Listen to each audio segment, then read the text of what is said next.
தண்ணி, உணவுப் பொருள் கெடாம இருக்கிறதுக்கு சல்பர், சல்பியூரிக் இந்த மாதிரி நிறைய விஷங்களை கலந்துகிட்டே இருக்கிறோம்.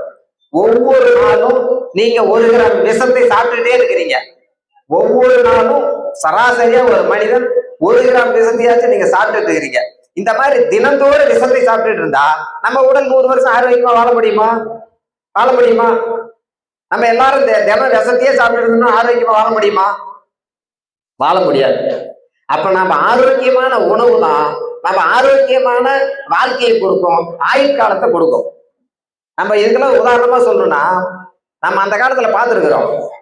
முதுமக்கள் தாலி எல்லாம் சொல்லி கொடுத்தாங்களா? படிச்சீங்களா? வருதா மேடம்? பாடத்துல முதுமக்கள் தாலி பத்தி எதாவது பாடம் வருதா?